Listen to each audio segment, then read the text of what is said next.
Bonjour les enfants. Aujourd'hui, nous allons traduire un texte qui est fondamental pour l'histoire de l'Occident et d'une bonne partie de l'humanité, le premier chapitre de l'Évangile selon Jean.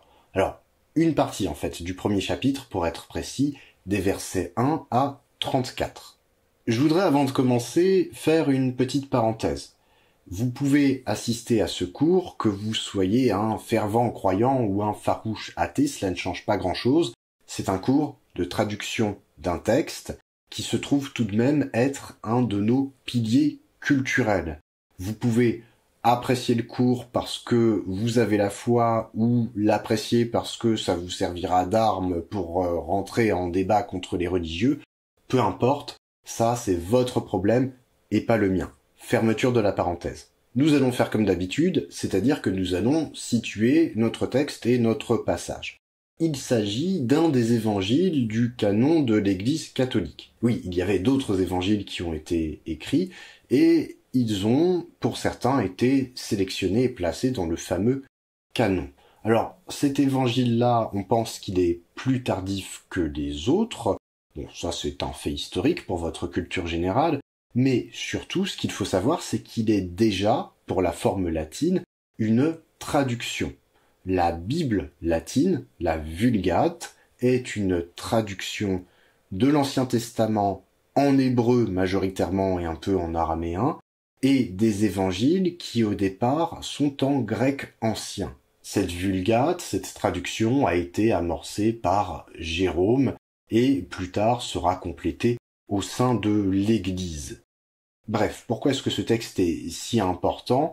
Eh bien, parce qu'il s'agit d'une reformulation de la Genèse, mais sous l'angle chrétien de la révélation. L'idée de révélation est apportée par le christianisme. Ça nous paraît banal, mais à cette époque-là, ça ne l'est pas. C'est un concept, une idée qui est tout à fait nouvelle. Ensuite, on a la mise en place très claire de la Trinité, enfin je dis très clair, cette Trinité du Père, du Fils et du Saint-Esprit a des limites qui sont tout à fait poreuses. On a trois noms pour une seule entité. Et on verra que la grammaire latine joue beaucoup pour comprendre ce fait-là. Ensuite, le verbe dans ce texte a une position centrale. Le verbe est créateur ici. Il est créateur et le baptême se fait lui aussi dans l'Esprit Saint. Ces éléments du dogme chrétien sont abordés dans ce texte. Sur le plan de la grammaire, pourquoi est-ce que ce texte est important ? On a un usage conséquent des pronoms dans ce texte et particulièrement des pronoms adjectifs démonstratifs. Hic, haec, hoc et tous les autres que vous avez dans la grammaire certainement à la même page.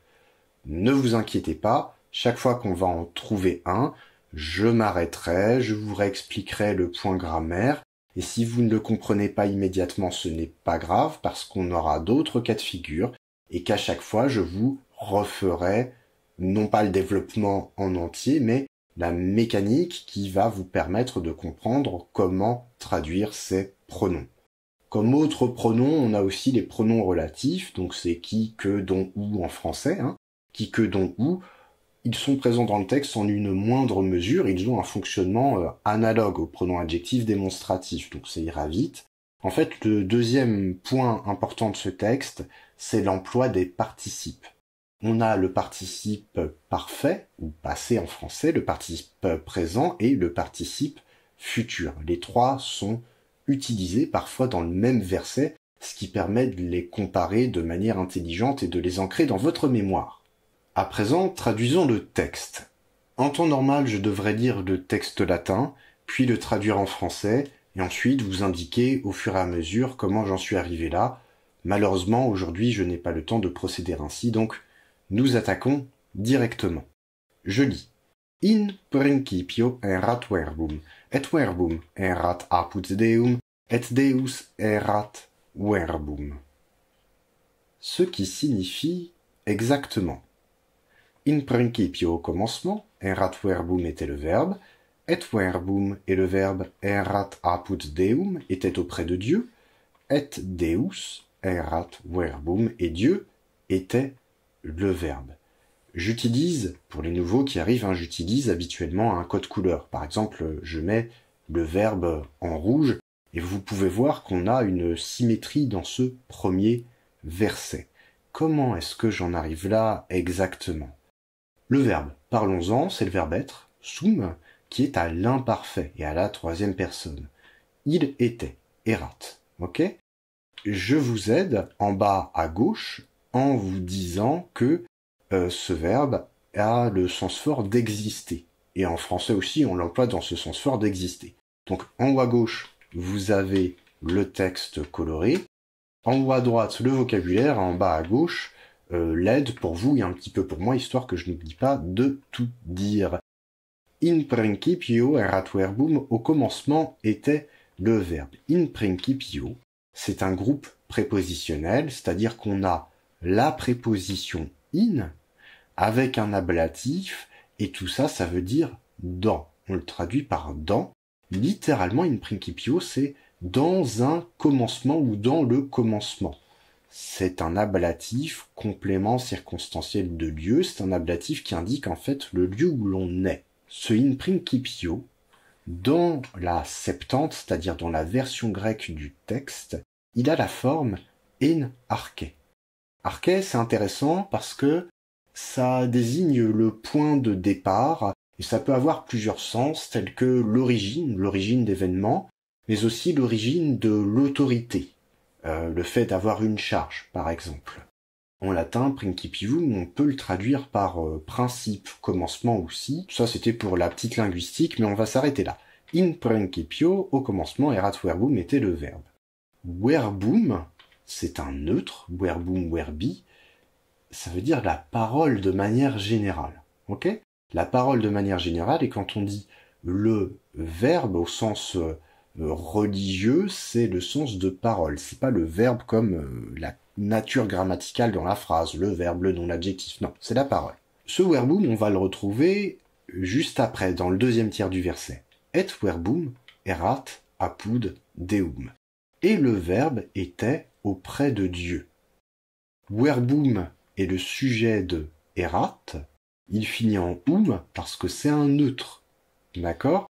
Il est en parce que c'est un neutre. Donc, et le verbe était erat apud Deum, un autre groupe prépositionnel avec apud la préposition qui régit le nom Deus. Deus est à l'accusatif, ça va donner Deum. Alors, qu'est-ce que ça veut dire dans le détail? Apud a plusieurs sens. Si vous ouvrez la grammaire, ça peut vouloir dire chez ou bien auprès de. On peut se poser la question, c'est le grec qui nous aide à dire que ça signifie auprès de. Pour les hellénistes, on a en grec écrit pros, ton, théon. D'accord? Théos, c'est Dieu en grec.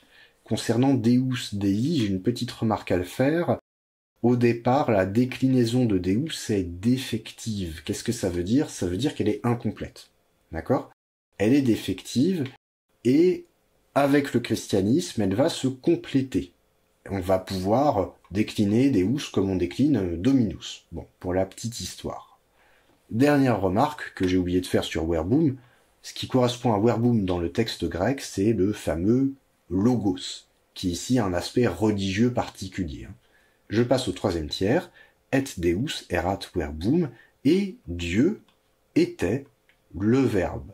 Très simple, Deus est sujet du verbe être erat à l'imparfait, Dieu était, verbum est l'attribut du sujet. Quand on a un verbe d'état, un verbe qui se contente de dire l'état des choses, de dire ce qui est, on parle d'attribut du sujet. D'accord? C'est-à-dire que ça précise en fait comment est le sujet. Donc Deus erat verbum, et Dieu était le verbe. Pourquoi est-ce que Deus, ça finit en ou et verbum en parce que verbum c'est un neutre. Quand le sujet et l'attribut du sujet sont des noms, on peut avoir des gens différents. Quand je dis par exemple que la table est un meuble, la table c'est féminin, un meuble c'est masculin, ça n'empêche pas un meuble d'être attribut du sujet la table. Passons au verset suivant. Hoc erat in principio apud deum. On l'a quasiment déjà traduit. Littéralement, hoc, celui-ci, erat, était, in principio, au commencement, apud deum, auprès de Dieu. Qu'est-ce que c'est que ce hoc? Dans le vocabulaire, je vous mets que hic, haec, hoc, masculin, féminin, neutre, ça signifie celui-ci. Bon. Qu'est-ce que ça veut dire exactement? Si vous savez déjà ce que sont que les pronoms adjectifs démonstratifs, vous pouvez passer. Pour les autres, il faut attentivement écouter. En latin, on peut utiliser hic, haec, hoc pour dire ce, cette table, cette chaise très précisément, ok? Auquel cas, on parle d'adjectifs démonstratifs. Même si dans la grammaire française, c'est en fait un déterminant qui se met devant le nom, en latin, on parle d'adjectifs démonstratifs, sinon ça ne change rien. Donc soit je peux l'utiliser comme ça, soit je l'utilise pour dire ceci, celui-ci, celui-là, et faire des reprises. Dans ce cas-là, on parle de pronoms démonstratifs ou de pronoms de rappel.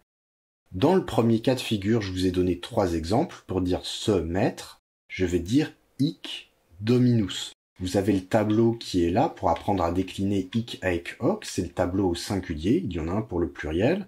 Hic dominus, c'est se mettre. Haec domina, cette maîtresse. Et j'aurais pu rajouter hoc templum. Ok?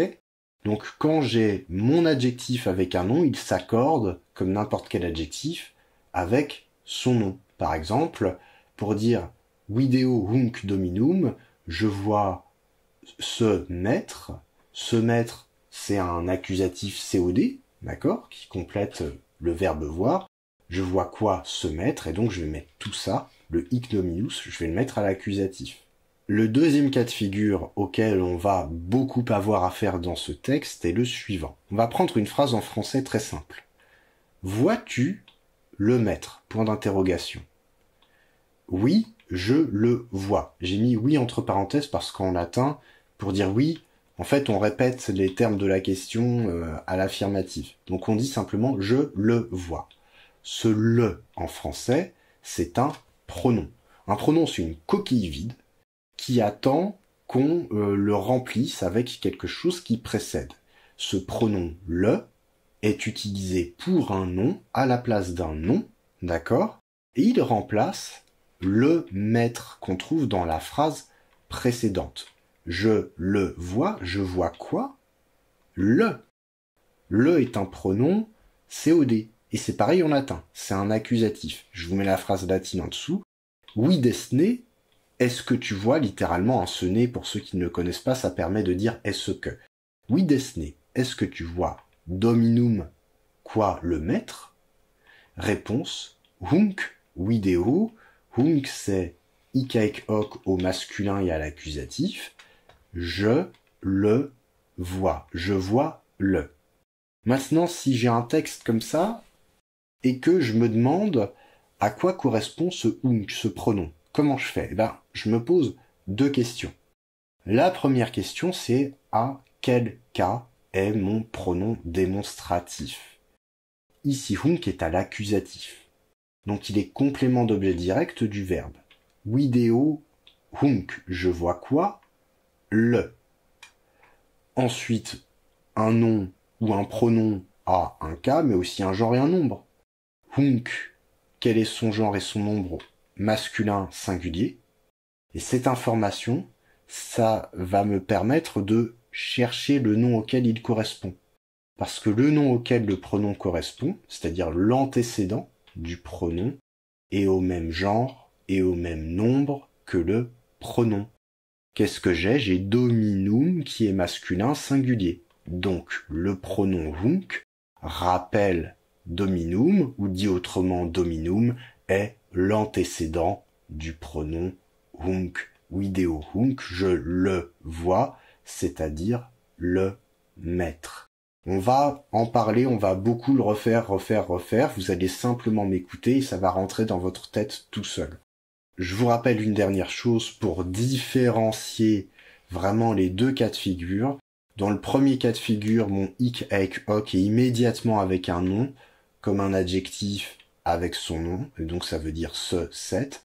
Mais si je le trouve tout seul, comme ici, hunk ou ideo, eh bien c'est un pronom, c'est cette coquille qui attend qu'on cherche l'antécédent.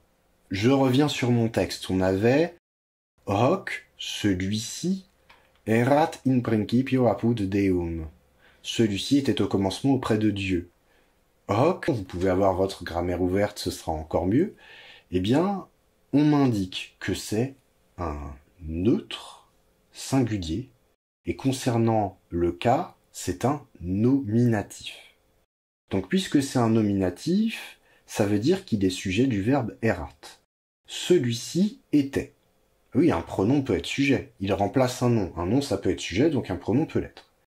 Et comme c'est un neutre singulier, qu'est-ce que je vais faire? Je vais chercher au-dessus des neutres singuliers. Bon, Deus, c'est un singulier, mais c'est un masculin. Qu'est-ce que j'ai? J'ai verbum. Verbum.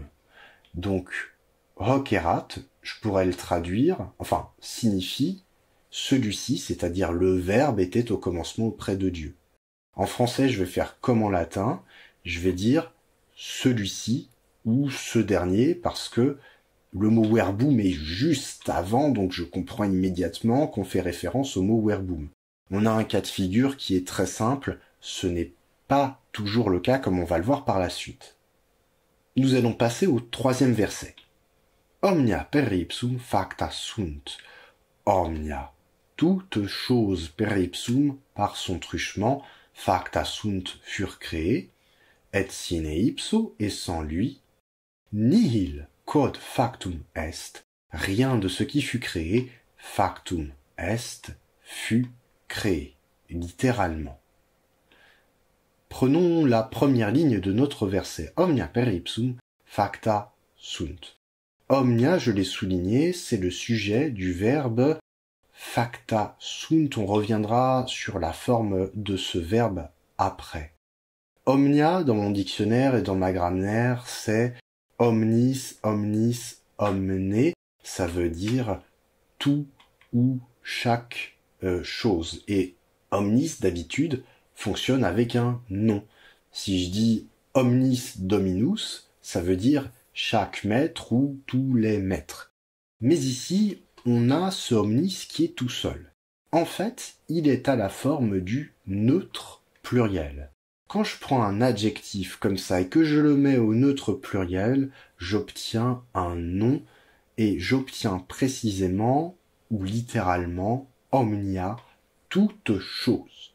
Ça nous donne omnia facta sunt, toute chose, tout ce qui existe, si on veut, fut créé. Ce toute chose, dans ma traduction française, est au singulier.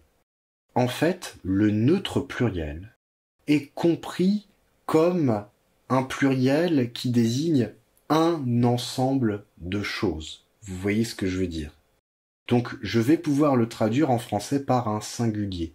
Toute chose, je pourrais dire toutes les choses, ça marcherait tout aussi bien.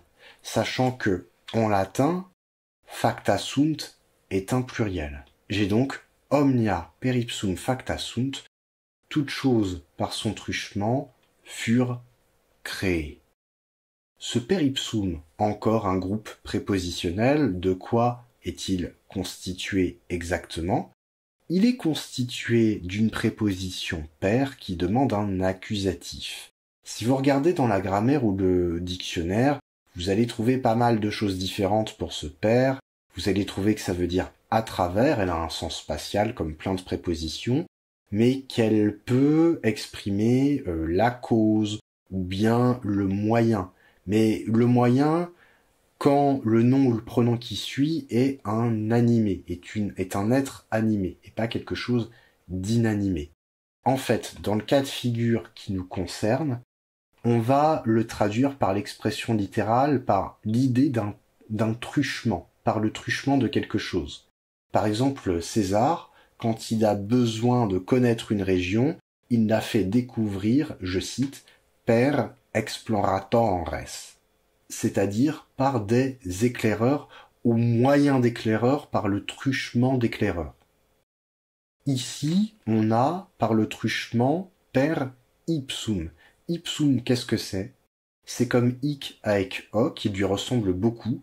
C'est ce qu'on appelle aussi un pronom de rappel.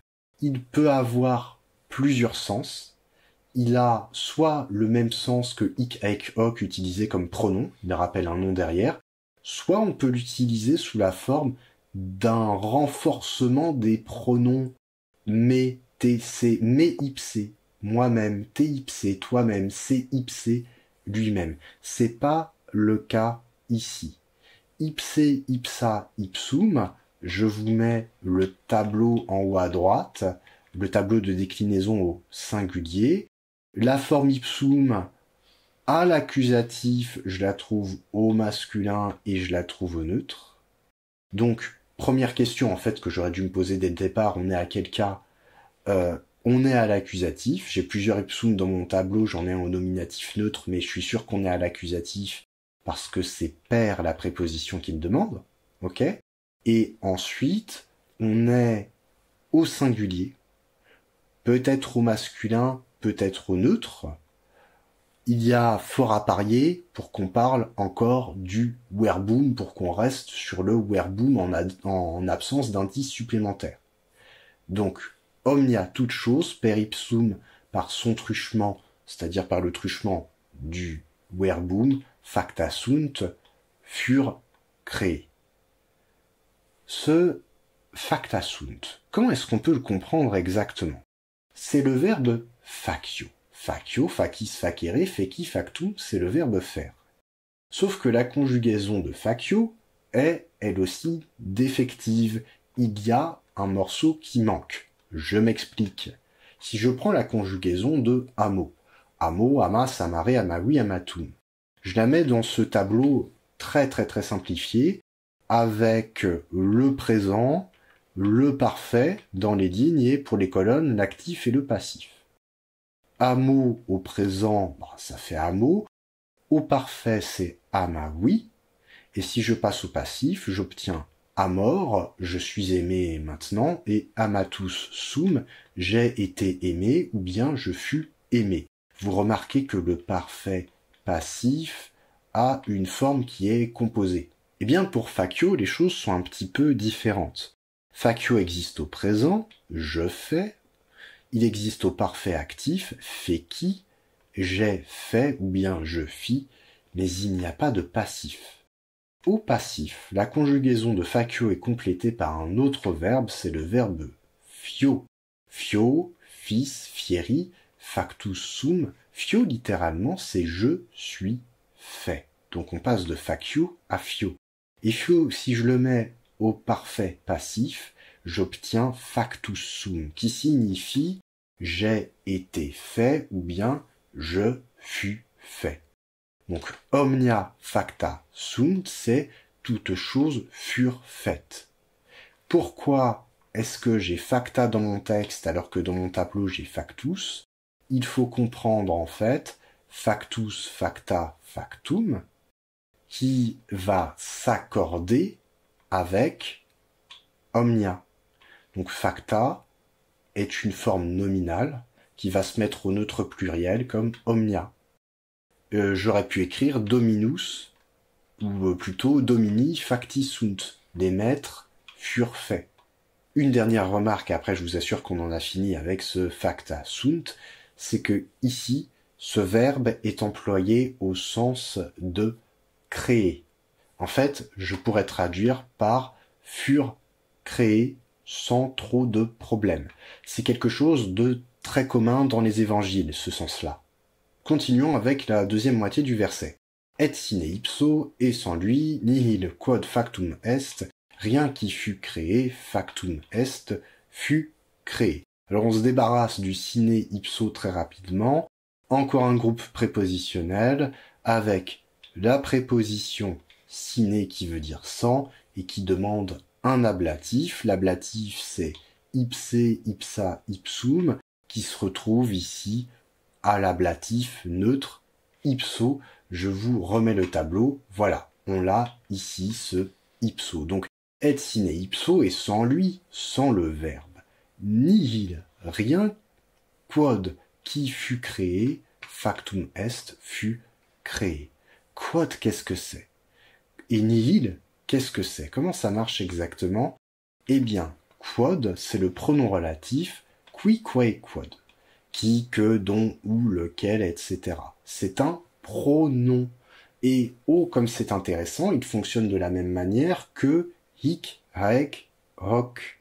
Je fais le point grammaire. Pour ceux qui le connaissent, vous passez à la suite. Pour les autres, vous écoutez attentivement. Qu'est-ce que c'est que la proposition relative? D'abord, à quoi sert-elle? Et ensuite, comment fonctionne-t-elle en latin? À quoi sert-elle? La proposition relative, qui est introduite par qui, que, dont, où, comme dans la phrase « le maître qui vient est mon père » ou « qui vient est la proposition relative », cette proposition évite la répétition. Je prends deux phrases. « Le maître est mon père » et « le maître vient ».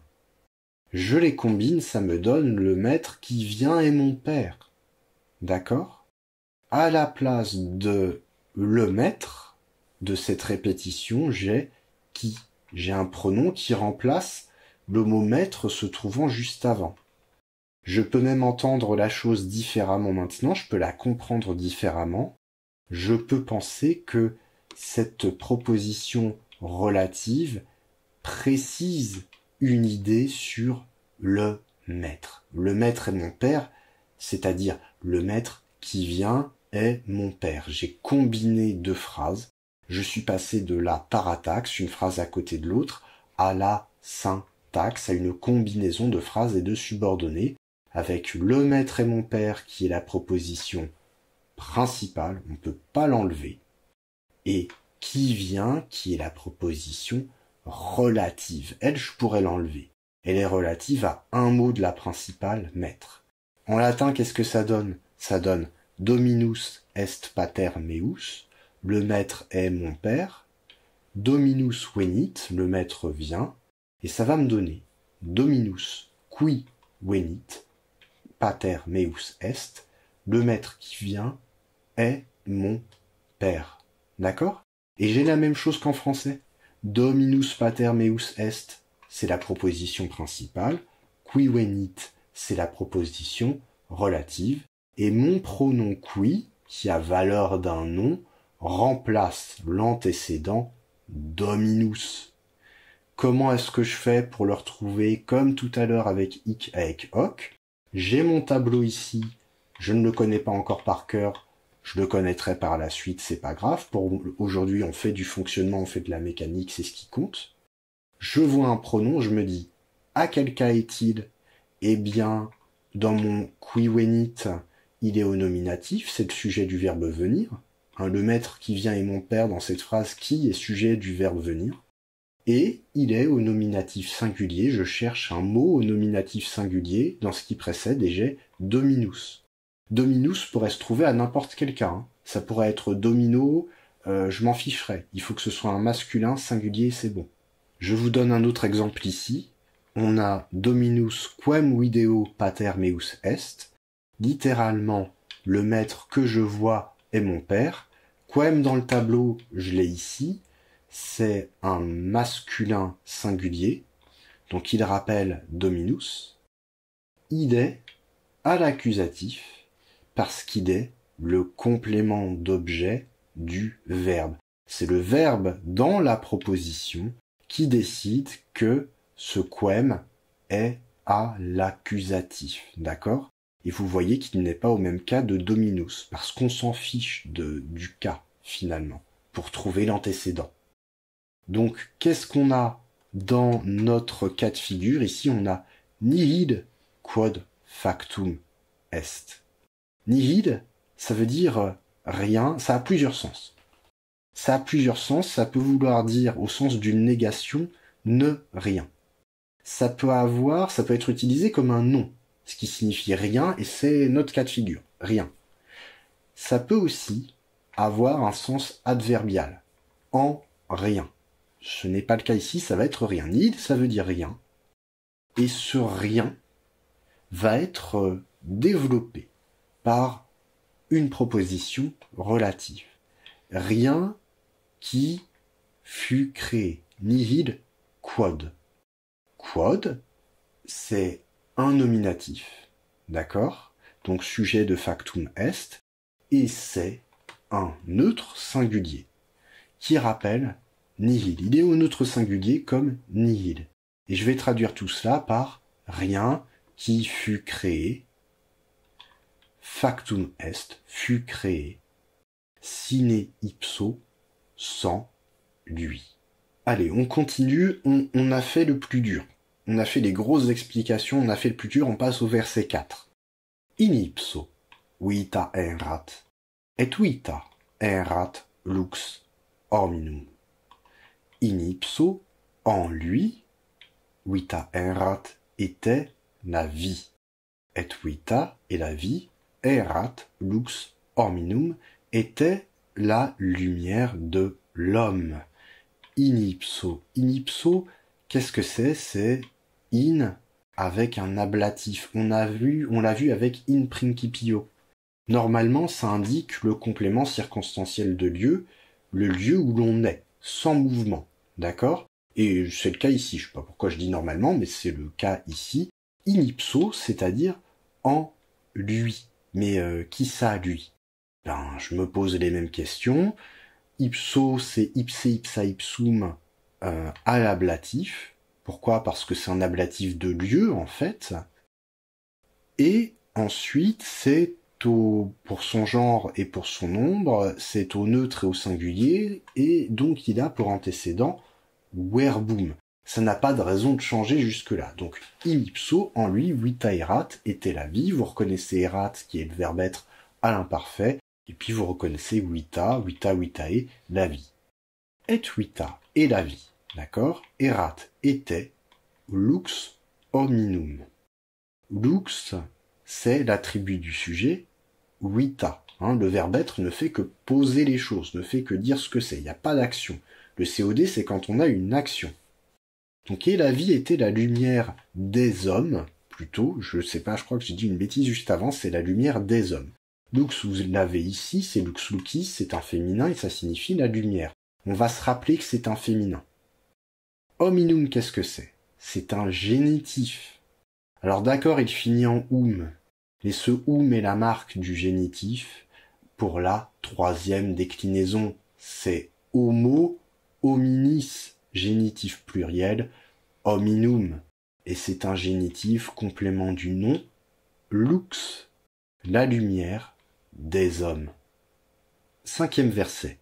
Et lux in tenebris lucet, et tenebrae ea non comprehenderunt.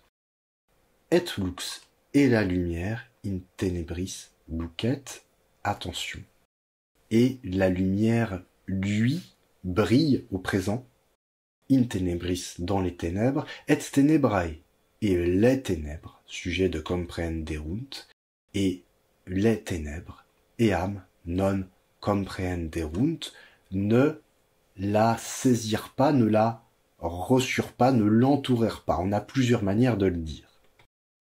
Lux, on l'a déjà vu, c'est lux lucis, il est au nominatif sujet, donc c'est le sujet de lucet. Je vous ai mis dans le vocabulaire que lucet, c'est luceo, luces, lucere, luxi, et là j'ai mis un petit tiret à la place du supin. Ça veut dire qu'on n'a pas trouvé de supin dans la littérature. Ça veut dire luire, briller, et luceo a la même racine que lux. Ça a aussi le sens d'apparaître, de se manifester. Mais bon, là, il s'agit de la lumière, on peut dire que la lumière brille sans trop se tromper. In tenebris. C'est encore un groupe prépositionnel, in, avec un appellatif, et tout ça désigne un complément circonstanciel de lieu où l'on se trouve. Tenebris, c'est le nom tenebrae tenebrarum, les ténèbres.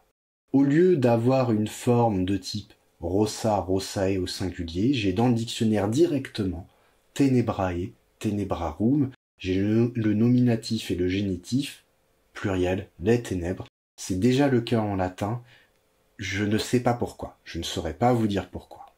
Donc, et lux in tenebris lucet, et la lumière brille dans les ténèbres, et tenebrae, les ténèbres, eam non comprehenderunt, comprehendo, comprehendis, comprehendere, Qu'est-ce que c'est? Ça veut dire saisir. Vous reconnaissez cum, d'accord? Saisir dans le sens d'enfermer, d'entourer quelque chose pour le prendre. Donc ici, les ténèbres ne saisirent pas quoi? Eam, elle, la lumière. Eam, qu'est-ce que c'est? C'est is, ea, id. Encore un pronom démonstratif. Je vous l'ai remis ici. C'est l'équivalent de ik, aek, ok. Il y a des subtilités entre ces pronoms démonstratifs. Pour le moment, je préfère ne pas rentrer dans les détails. Et on peut voir dans ce tableau que eam, c'est un féminin singulier à l'accusatif. Qu'est-ce que ça veut dire exactement? Je retourne sur mon verset. Eam est à l'accusatif, ça implique qu'il est complément d'objet direct du verbe comprehenderunt. Donc, son cas donne sa fonction dans sa proposition à lui, où il appartient. Et je sais qu'il est féminin singulier. Je vais chercher un mot qui sera féminin singulier et ce sera son antécédent quand je le trouverai. Qu'est-ce que j'ai? J'ai lux. Lux qui est un féminin singulier. Donc, et les ténèbres ne la reçurent pas, ne la saisirent pas. Là, c'est-à-dire la lumière.